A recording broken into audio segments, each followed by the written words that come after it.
At 10 tonight on this busy election night, I'm Brian Blakely. We are following the statewide and the local elections across North Carolina. The results tonight will determine who are going to be in November's general election for the midterms. Some contests will be final for the next term.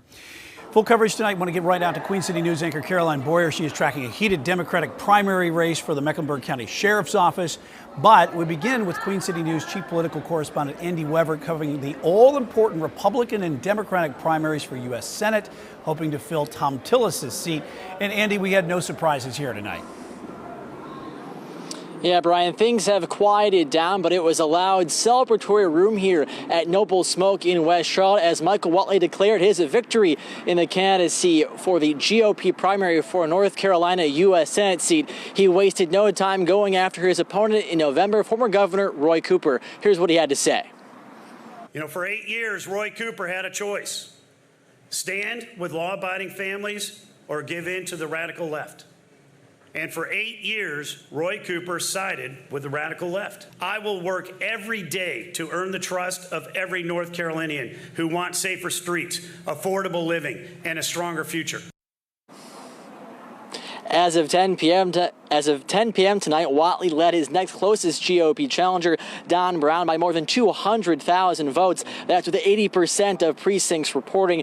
This race is expected to be an expensive one. Experts predicting that more than $500 million will be spent on campaigning and messaging ahead of the general in November. This seat will have the attention of the nation as Democrats are trying to flip the seat blue and get closer to securing a majority in the Senate. Whoever wins the seat will replace Tom Tillis, who's set to retire come the end of his term. And we expect to hear from Whatley again sometime tomorrow morning here in Charlotte, as he is promising to hold a major news conference. Reporting live in West Charlotte, I'm Andy Weber, Queen City News. Yeah, Andy, certainly going to heat up ahead of November for this race for sure. One of the most watched across the country. Thanks for reporting tonight out there in West Charlotte in the Democratic Senate primary. Former Governor and Attorney General Roy Cooper securing his party's nomination. He easily defeated 5 challengers tonight.